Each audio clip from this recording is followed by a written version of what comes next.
Good evening. My name's Dean Godson. I'm Director of Policy Exchange and delighted tonight to be able to host this most important exercise in thought leadership. Robert Putnam will be known to many of you as one of the world's leading political scientists and sociologists. This is his 15th book, and it's a hugely important contribution to debate. He's co-authored it with Shailene Romney Garrett. He has been working on it now for many years. The title is The Upswing: How America Came Together a Century Ago and How We Can Do It Again.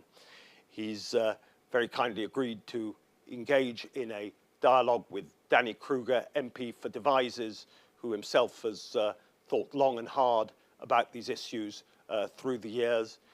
He's also been the author of a report recently for the Prime Minister on levelling up communities, on how the spirit of that's been displayed during recent months during the lockdown can be continued and become an integral part of our national life. He's also very kindly agreed to answer audience questions, and I know there'll be many of them, so if I could please ask everybody to, who wants to ask a question to put their hands up. Usual Policy Exchange house rules, no question too outrageous to ask, you just have to state your name and organization first. So thank you to Bob, thank you to Shailene for honoring us with your presence tonight, and very much look forward to hearing what you have to say. Danny.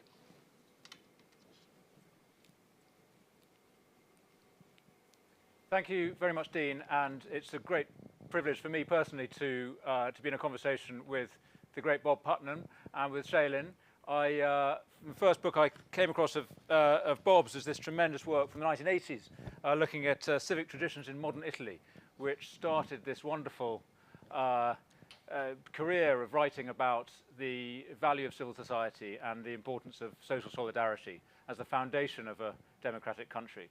So this is a great moment for us to be having this conversation. Lots has happened in America in the last week, and we'll get to that towards the end of our conversation today. I'm just going to start by inviting them both to talk through the central thesis and data from their book. There's a brilliant cartoon in here about two sheep looking at each other, and one is saying, I don't just follow the herd because I'm a sheep, it's because I have a deep and abiding respect for the principle of community, which is frankly how I often feel. I go on about community and its importance, and I get laughed at by people who think it's just a code for conformity and the herd instinct and knowing your place and not experimenting, not innovating. It's a kind of anti-liberal agenda. But you have come up with the data and the theory for why it matters so much. So can I hand over to Bob and Shailene to talk us through your work, please?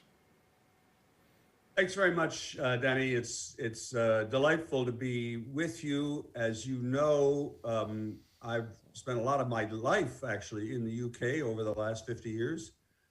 And it's always good to be back and speaking with, at least back virtually this time, and speaking with a UK audience. I also want to say that although I know Britain pretty well, at least as a longtime visitor, this study is about the United States. And I don't want to make claims that I know how it applies to the UK. I think, and obviously you think, that there may be implications for the UK, including perhaps even immediate implications, but we're going to be talking about the US, and we're going to be talking primarily here about history of the United States, not just the current period, although, as you say, it turns out that our work is quite relevant to the recent election, and by the end, toward the end, we can maybe talk about that. And finally, I want to say that Shailene is full co-author on this project, and will be splitting the discussion, splitting the questions, including splitting the initial PowerPoint presentation, which I hope you can all see on your screen now. So if we can have the first slide, we'll try to go through pretty quickly a kind of a quick bare bones account of what this book is about. It begins from the situation of America today, in which America is in a pickle. America is at historic levels of political polarization, and that has been on full display over the last 4 years and even over the last 4 days. But it's going to turn out, historically speaking, that rarely in our history, maybe almost never in our history, except the period between 1860 and 1865, that is, history buffs will know that's the American Civil War. Except for the Civil War, probably we have never been as divided politically as we are today. But in addition to that, we're also at very high levels of economic inequality. And that's a separate problem, or at least it appears to be a separate problem. And it has also caused great turbulence in America, including in this most recent election. Thirdly, we're also in a period of great social isolation. This is a little less widely recognized, but people recognize this usually under the label of loneliness. Americans are much more disconnected now from their family and friends and community institutions, civic institutions, and ordinary organizations of civic life. Those sorts of connections have become much rarer, and that has bad effects on America. And finally, in cultural terms, we're in a period of extreme self-centeredness, or even I would say narcissism. And so the first question, the main question the book means to ask is, how did we get here? How did we end up in this predicament? And I'm going to show you quickly some of the statistical bare bones of the sort of the framework of our analysis. Our analysis has a lot of narrative, and Shailen's going to talk about that in a minute. But I, first of all, just want to establish, as far as we can, the statistical facts about what's been happening. And if we have the first slide, I'll illustrate what I mean with this first slide. Here we see trends in economic equality over the last 100 or 125 years. And you can see, if you glance at the lower left-hand side of the chart, what you see these data begin in 1913, because that's when the American Internal Revenue Service was created, and that's when we begin to have really good data on who has what the income of various groups in America. And what we see is that beginning in that period, that was what was called in American history, that's called the Gilded Age, an age in which there were great gaps between rich folks and poor folks. The Rockefellers and the Mellons and so on living on the Upper East Side of New York in mansions, and barely 10 miles away in the Lower East Side of New York, the huddled masses of immigrants and immigrants either from abroad or immigrants from farms in America. And there, at that point, there was this huge gap between rich and poor, well understood historically. But then beginning around 1910, as you can see, that begins to change, and we begin to have slightly more equality. There's a pause in the 1920s, but then coming out of the 1920s and going forward, really for 2 or 3 decades, America became steadily more equal.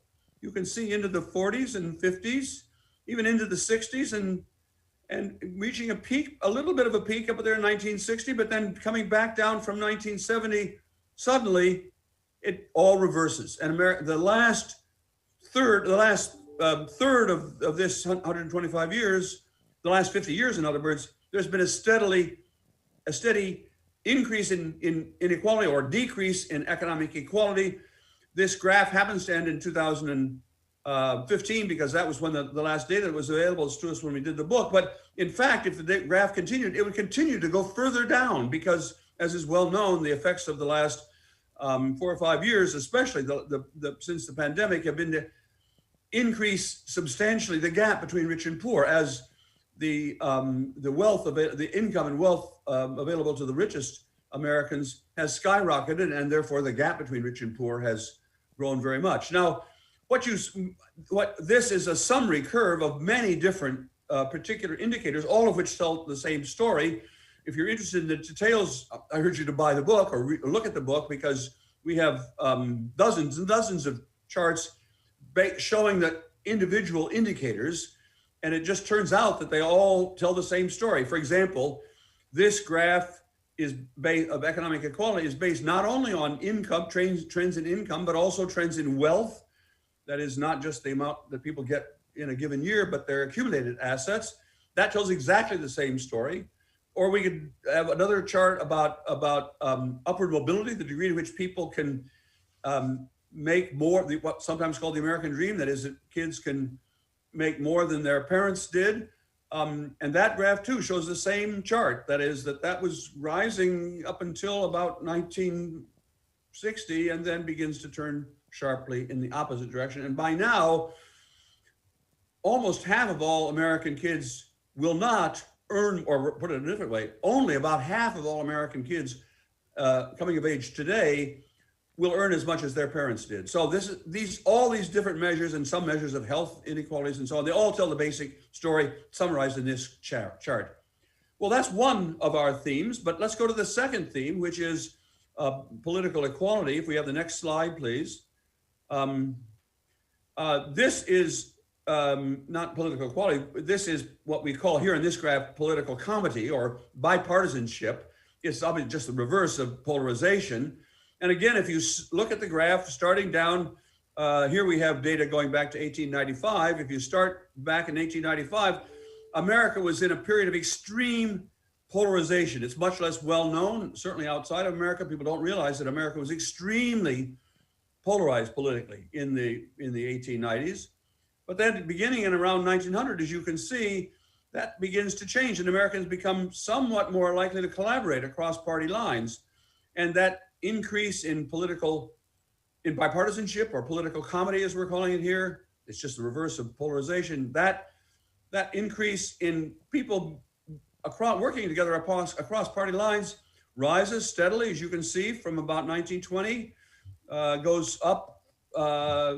There's a bit of a pause in the 1920s, but then it continues to rise in the 30s and 40s and 50s and 60s. Up there in the 50s, you see that's the era of in America, it was the era of Eisenhower, who was the least partisan president that America has ever had since George Washington. He almost was nominated by the Democrats. He was such a bipartisan person.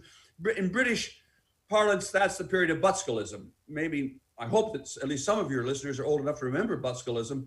And that was a period in which there seemed to be very little difference between the parties in the US or in the UK. But then suddenly, beginning in about 1970, there's a turning point, and Americans become less likely to cooperate across party lines, more polarized politically. And as you can see, that plunges steadily downward until we reach now. This graph ends in 2015, but actually the same thing is true of the other slide. If we kept the slide going till now to 2020, the degree of polarization would have been even greater.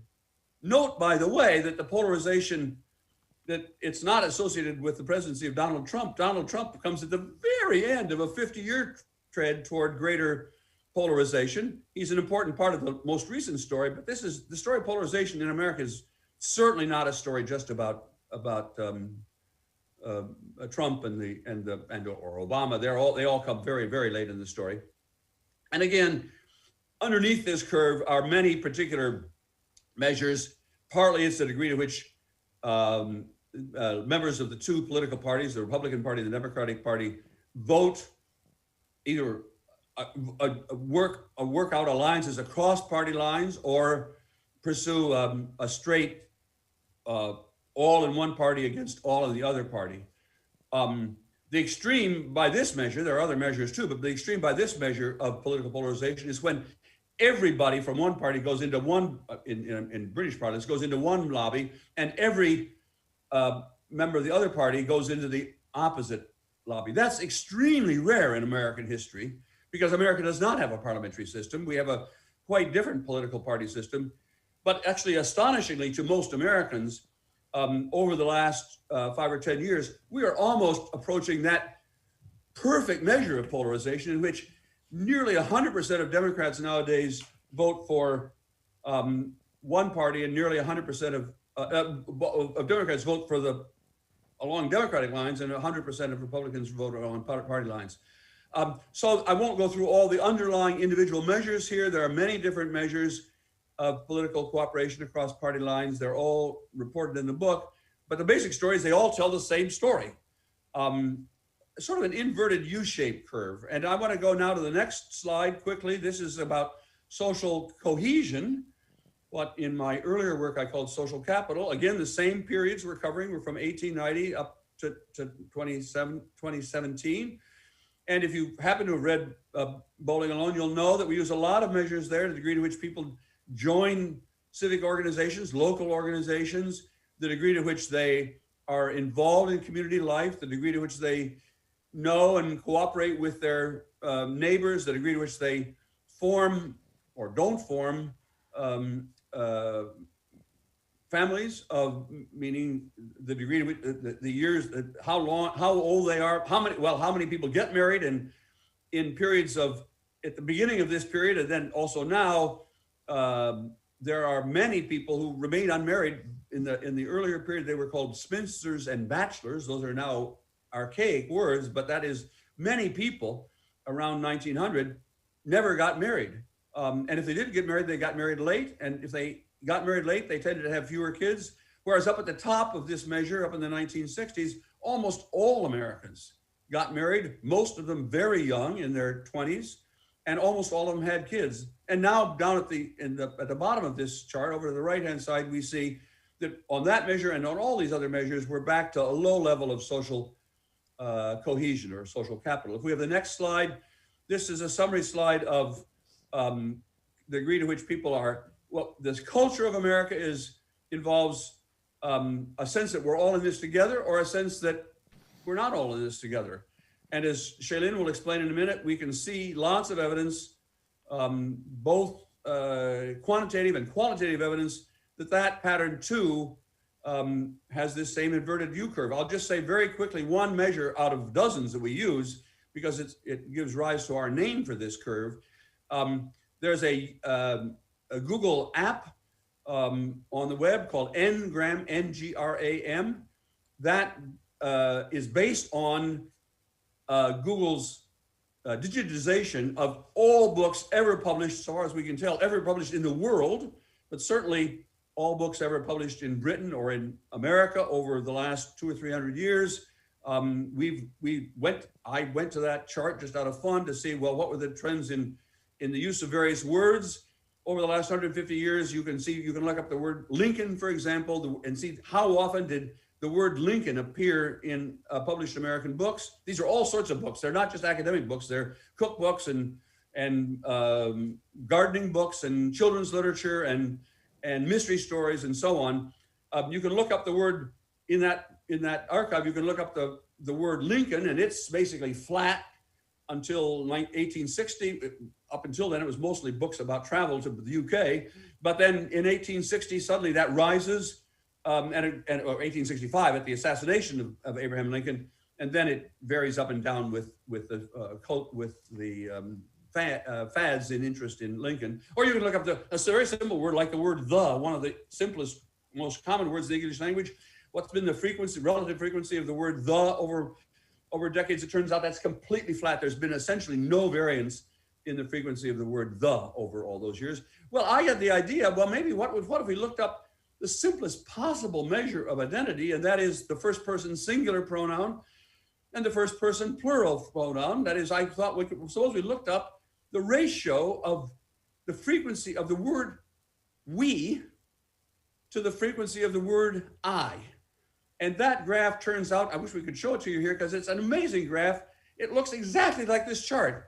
At the beginning of this period, most books in America used the word "I" and didn't, relatively speaking, use the word "we" very much. Up at the peak, people are writing and thinking about "we" all the time. And by the end of this period now, we're back down to an "I" period. And that gave us the idea for referring to this whole inverted curve, this inverted U curve, as the I, we, I curve.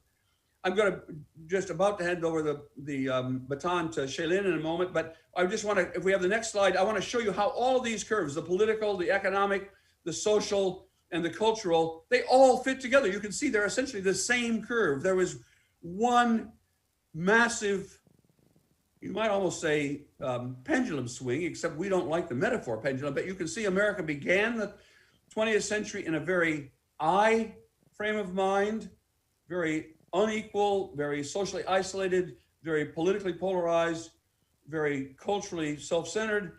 by the middle of the century, we become, in all of those ways, a we society, and then at the end of the century now, by now the last 50 years, we become very much an I society. If we have the next slide, this is simply a summary of what we were arguing. You can see we put all those curves together. It's quite legitimate mathematically. If you want to check the math, you can read the book.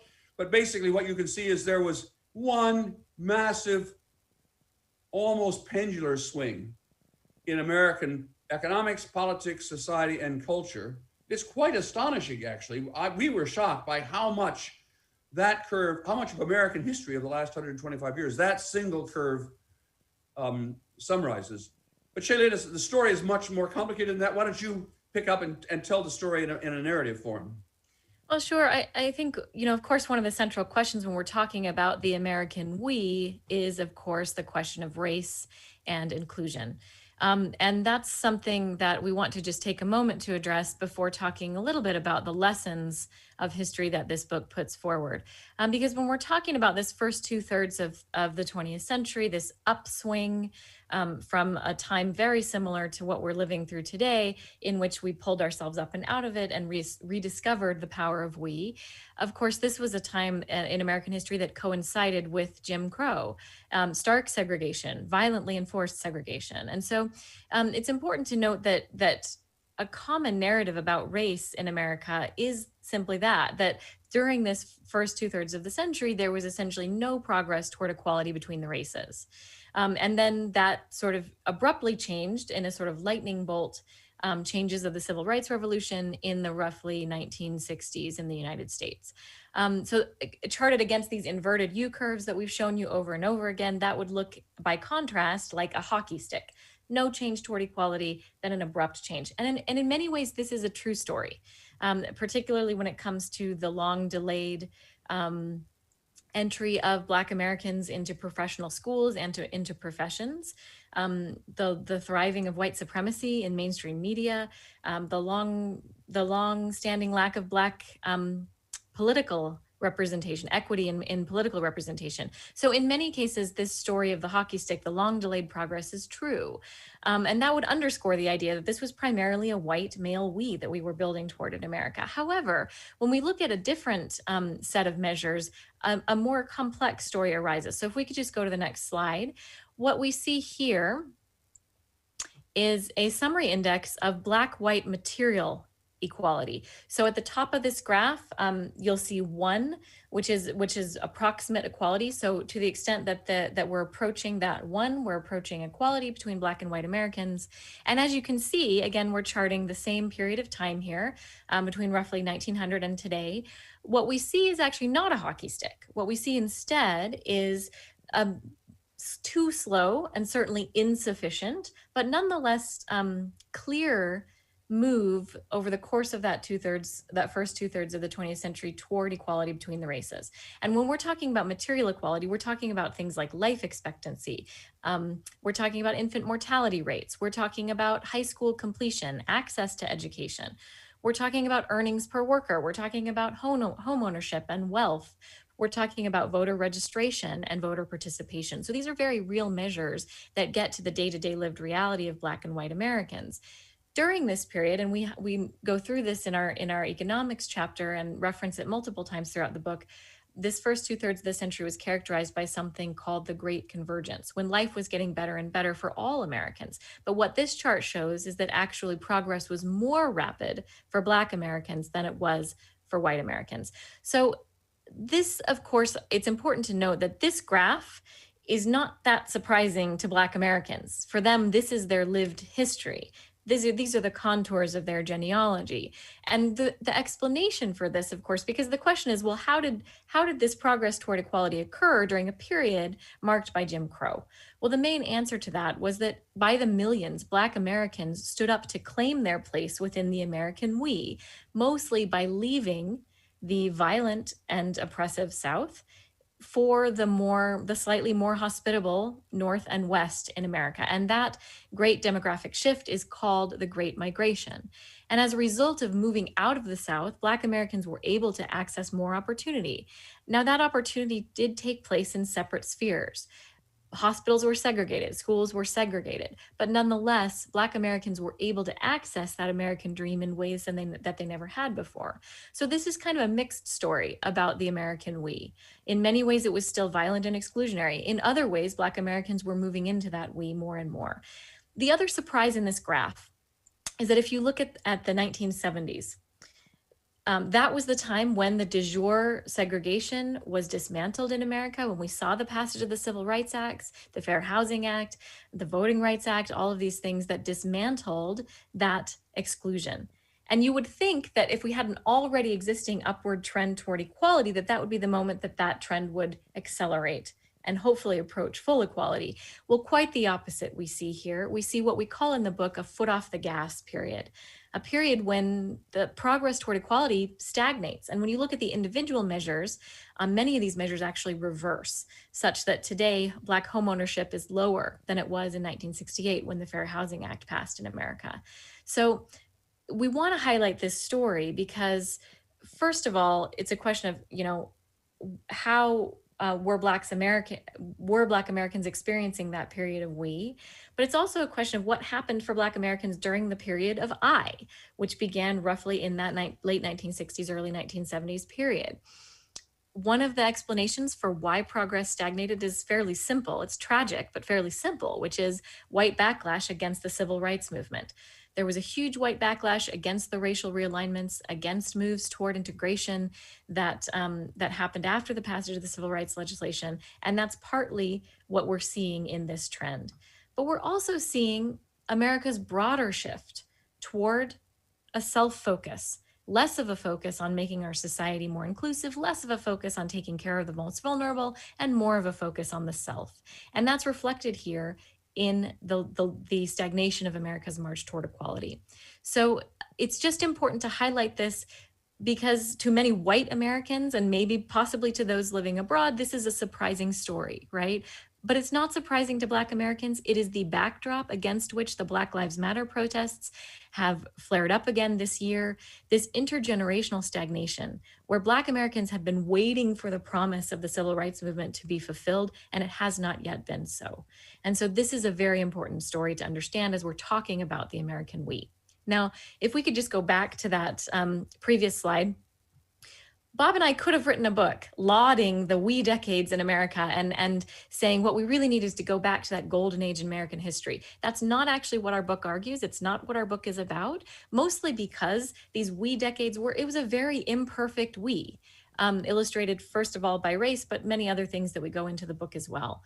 So what is the book about? The book is about not the moment when this trend culminated, but the moment when the trend began. When did America pull itself up out of a moment that is remarkably similar to what we're experiencing today? When did we do that? How did we do that? How did the reformers of another era engineer another upswing? So if we could just advance a couple of slides here to the slide about the lessons of this upswing, there's a few things that we want to highlight. When we look at the data,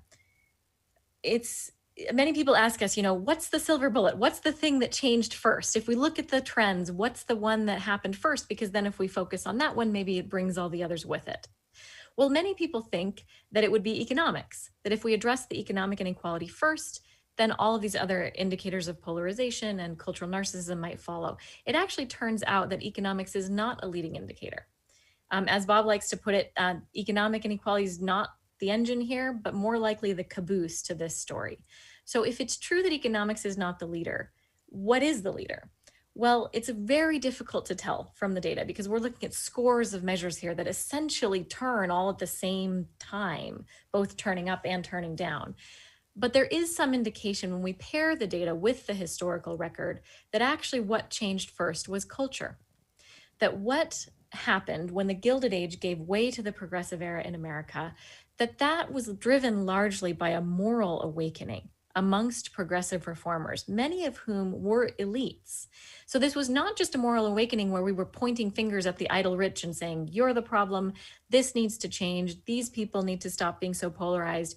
It was actually a moment when reformers looked inward, Historian Richard Hofstadter calls this moral indignation directed inward, in which we began to ask ourselves as Americans, in what ways have we all been complicit in creating a world that is vastly unequal, that is highly polarized, extremely narcissistic, and very isolated? And as reformers began to experience this moral awakening, they began to make some changes. Now, who were these people that were experiencing moral awakening? Many of them were extremely young. When we look at the leaders of the progressive era in America, many of them were under the age of 30 when they started doing their most important work. They were young people who were living in a very changed world after the Industrial Revolution, a world that their parents and grandparents didn't recognize. And they, as youth, recognized they needed an innovative approach to solve these problems. So we believe, first and foremost, that if we're going to see another upswing today, which we hope we can and will, it will be youth-led and it will have a moral imperative behind it. Another lesson of this period is that these reformers saw association as both an end and a means.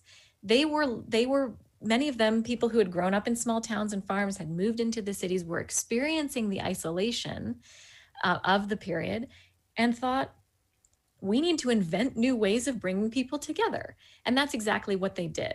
The Rotary clubs and the service organizations of this period turned out to be some of the most enduring parts of the American civic landscape and created a vast store of social capital that fueled this upswing as we marched through the century. And so again, today's reformers need not only to be focused on policy, but they also need to be focused on relationship, on the power of bringing people together, particularly across lines of difference. This period also saw a vast foment of citizen innovation, grassroots innovation. It didn't start at the top, it started at the bottom. The charismatic leaders came along later to build upon the coalitions and the energy of that grassroots movement. And those are some of the lessons of this period, the final one of which, of course, is the we was not inclusive enough. Many of these progressives whom we laud were themselves racists, and they built into our systems some of the systemic racism that we are decrying today.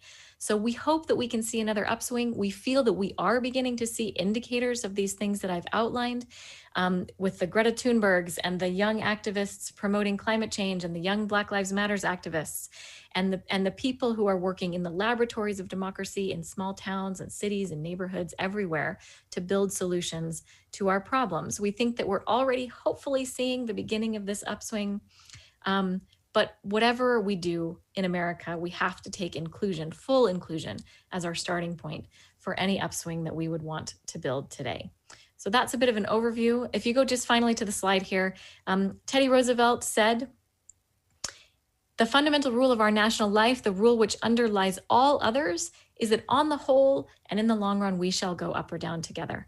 And that's exactly what we think this I century teaches us, is that coming together has to be our first and foremost priority if we hope to see another upswing today. Shailin, thank you, and Bob, thank you both very much. Absolutely inspirational presentation, and so much in there. We're going to be quick because we've only got about 20 minutes late. I'm going to ask you a question each, and then I'm going to invite questions from the floor, so or from the cyber floor. Those who would like to ask a question, please put your say so in the chat, or raise your hand. Sorry, raise your hand on the Zoom, and then I think we can come to you to hear from you rather than me reading out your question. So please raise your hands if you want to ask a question. Quick, two questions for me, one for each of you. Shailin first, and forgive me, there's so much richness in there, and I'm sure we'll get questions from others about it all. I'm just going to do the cheeky thing and ask you about politics and today and the future. So I'm going to ask you, Shailin, about what the election might mean, and then I'm going to ask Bob about US, UK, and European relations. Shailin, I mean, there's an interesting remark in the book about how the 1980 election, a lot of people attribute the division in the West to Thatcher in this country and Reagan in yours. Actually, I think you say that politics is a lagging indicator as well. It's the caboose on the car, whatever a caboose is. And you say that Reagan sort of was a representation of what had gone before. I expect you think it's similar about Trump. I think you indicated that, although to a certain extent he might have been trying to redress some of these issues. What do you think about Biden? Is he going to be the Teddy Roosevelt of our day, or is he another lagging indicator of trends that began many years before, and we're not going to see change from this White House? Shaylin. The thing that gives me hope about Biden is that his message has been one that is very much about the soul of America, right? He's beginning to use the moral language. So he's not actually saying, you know, what we really need to do is get out there and pass this and this policy. What he's trying to say is that first and foremost, we need to have some soul searching on the part of our country to figure out how to come together again. Another thing that gives me hope about Biden is that he is a consummate cooperator, right? His career has been about finding middle ground between the parties. So I don't think that there's any indicator here that suddenly America is going to wake up tomorrow or on January 20th and be a less divided nation. But I do think that we have selected a president who has the skill set to bring us together. How quickly that will happen doesn't depend on what Biden does. It depends on what each of us does in our own lives and in our own communities. So the future of America still very much lies in the hands of Americans, no matter who the president is. We believe very clearly that Trump epitomized this downturn. He did not cause it. He personified it in many ways. And John Meacham, the historian who I just read this morning, has been working on Biden's speech writing. He says sometimes we choose a leader that mirrors us, and sometimes we choose a leader that leads us. I hope we've moved away from choosing a leader that mirrors us to one that leads us, and hopefully he will lead us to some soul searching and to some moral awakening. Thank you. Can I just add quickly one bit to that, because I want to draw on our lessons in the book to apply them to today.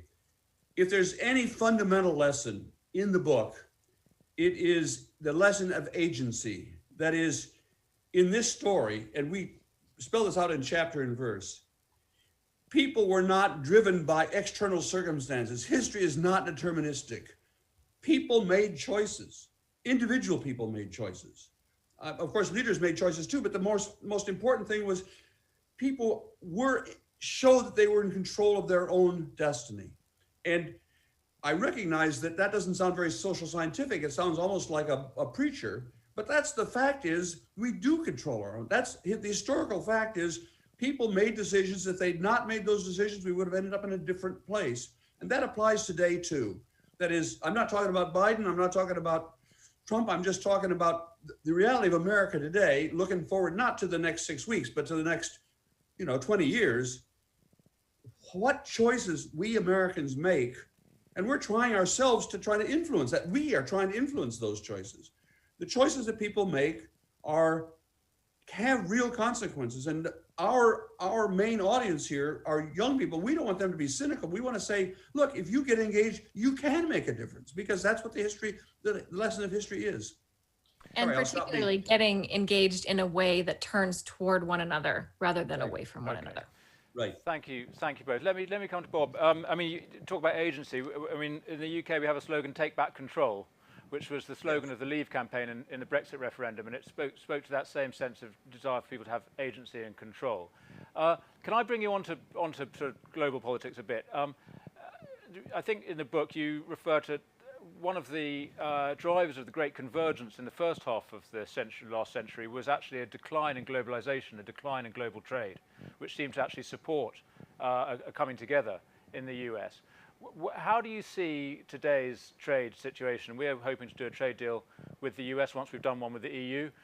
Do you think that a more open global trading regime will support countries like ours in the great challenge of bringing ourselves together economically? And go on beyond that, Bob, and just give us your sense of how things lie between the US and the UK and Europe. Well, Danny, I'm happy to answer that question, but of course it draws on expertise that is, if I have any expertise, it's not this book. I'm actually, and as you very well know, A, trade is complicated, but B, trade right now, especially transatlantic trade, is extremely complicated because of the coincidence of the global pandemic and the global collapse and Brexit and where that's headed. So I don't want to, God, I'd be crazy to try to prognosticate about where trade is heading. I do think that to the extent that we can move in the direction of a more open trading world, we're going to be better off. Now, there's a qualification to that, which actually both Biden and Trump have made the qualification.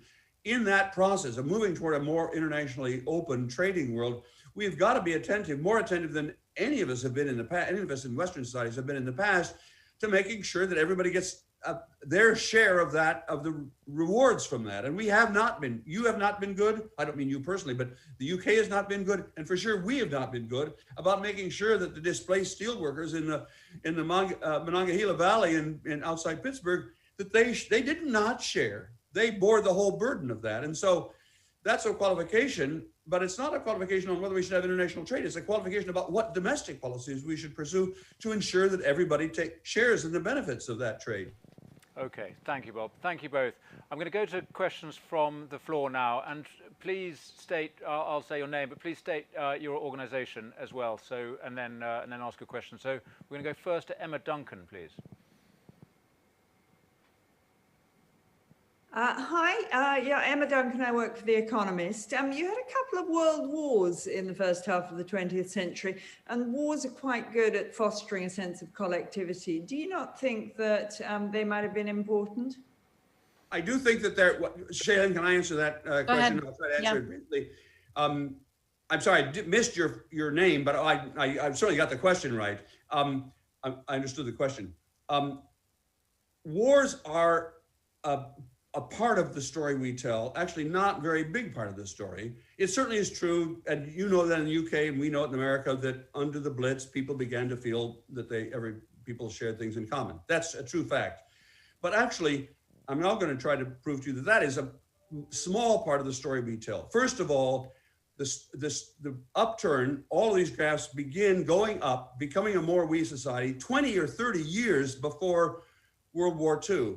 And since generally speaking, causes occur before their effects, it's implausible to think that people in 1920 were thinking, well, I better start being nice to other people because I imagine there's going to be a war, 20 or 30 years from now. Moreover, the effect, the we effect, continued up after World War II.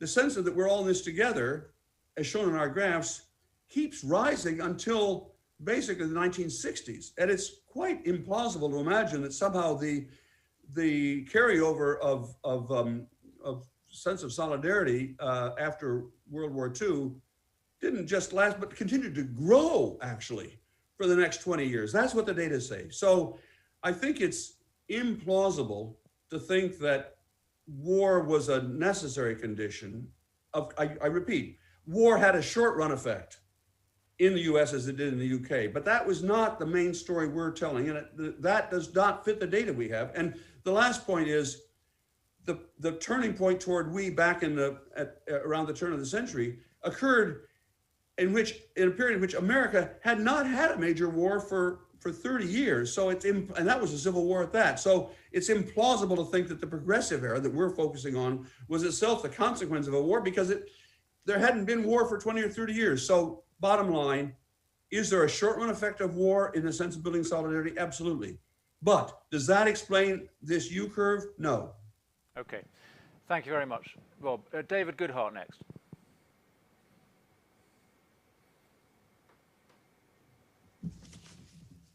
Hello, David Goodhart. I'm a policy exchange person. Hello, Bob. Hi, hello. David. It's good. I can't see you, but I hear you. Right. Well, I really enjoyed the book. I wrote a review of it actually, and for a magazine called The Critic. One of my few criticisms was I believe that you seriously underestimate the significance of the great immigration pause between the early 20s and, well, in 1970 really. I mean, it's extraordinary levels of what the foreign-born population in the US in 1920 was kind of all getting on towards 20%. It was sort of 16, 17, 18%, I think. By 1970, it was just 3%, like in a typical European country. And I think that had a huge impact on the social cohesion of that period. It had a massive effect on that chart that you showed earlier about the material improvement for Black America. I think is substantially based on the reduction of white European immigration in that period. I mean, you saw a rapid convergence of Black wages on white wages. Indeed, it's one of the factors behind the Great Migration. I mean, the factories of the North that had been full of white European immigrants stopped being full of white European immigrants and became full of Black people from the South. And then it plateaued off. It plateaued off in the 1970s when immigration took off again. I mean, I think that is a huge factor in all of this, and indeed in the social solidarity, the feeling of national unity in that period was surely more significantly affected by the immigration pause than you give credit for. You do mention it in the book, but in about 3 paragraphs. David, we should reveal to everybody else that you and I, this is the continuation of a discussion and debate that you and I have been having for 20 years about the role of immigration. And I'm not going to be able to resolve, I know if I've not been able to resolve that disagreement between us in the last 20 years, I'm not going to be able to do it in the next 2 minutes. But I want to convey to other people the nature of my response. It is true, and as you very well know, David, I've written about this, the short run impact of immigration is to cause discombobulation. It's to cause unease among everybody, the immigrants and the native born people. And as you well know, David, I got into some trouble a couple of years ago by actually showing data that shows that the short run implication of immigration is to cause disturbance. But we're talking here not about the short run effects, but we're talking about the long run effects. That is, and what that means is you need to take into account the well-established fact that at least in a successful immigration society, over the first 2 generations or so, assimilation proceeds. And that assimilation indeed has the long run effect. We're talking here about long run effects. I'm not talking about the short run effect over the next 2 or 3 years. I'm talking about trends that last 20 or 30 years. Over the long run, that assimilation process, well established in terms of language, the first generation don't speak the first generation of Latinos don't speak English. The second generation are bilingual, and the third generation are English speakers, just English speakers. That assimilation process is a powerful part of the story of the long run effects of immigration. And in fact, David, we didn't put this in the book. I regret that we didn't.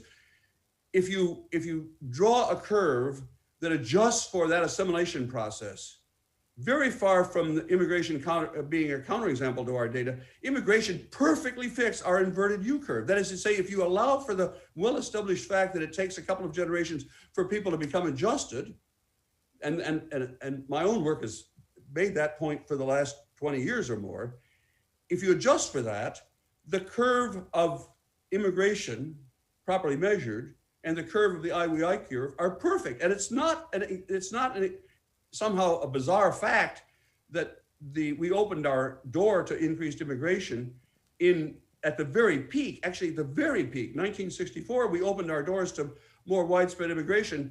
That's not a kind of bizarre accident as to why we did that. That perfectly fits the idea that as we begun to integrate all these people, we felt we were a one, and we could accept that. And conversely, the fact that as we moved into away from we towards I became more upset about immigration. I've said I only have a couple of minutes here, and I can't go through all the math of it. But honestly, I'm happy to send you the math of it, David, if you want to.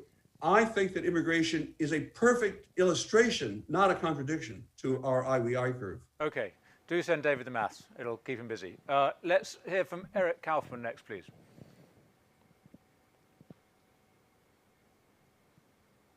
Hi there. Hi, thanks.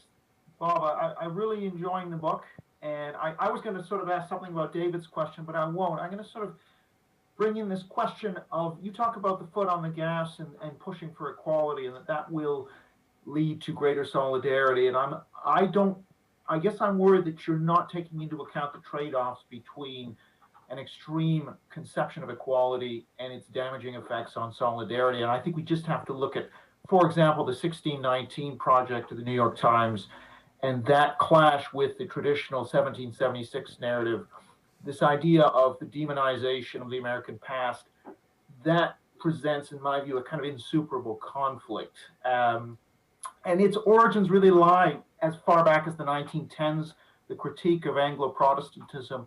I don't think it's just a post-60s development, but it takes off then. So there's a lot of momentum behind this, and I'm just not sure without tackling that, facing that in some way, the kind of solidarity can be attained. Shailene, I'll let you respond. I'm not sure that actually we're going to be able to, if people have not been persuaded by what we've already said about the racial patterns, I'm not sure that we're going to be able to persuade them. But go ahead. You're much more persuasive than I am. I guess I would just say, you referenced the 1619 Project in particular, and sort of the idea that there's a move to demonize American past. I think that another way of looking at that is that honestly owning our history is a first step toward healing. And so I don't know.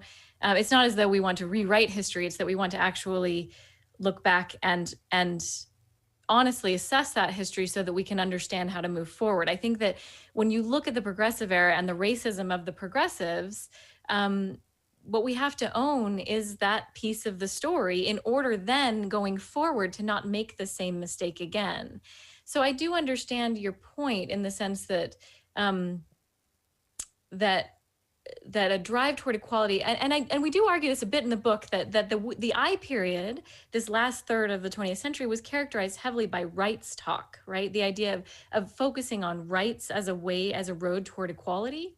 And that actually might not be the right road to get towards solidarity. But I think that saying trying to seek equality is not a road to solidarity may be misattributing a bit. I think there are different ways to conceptualize equality.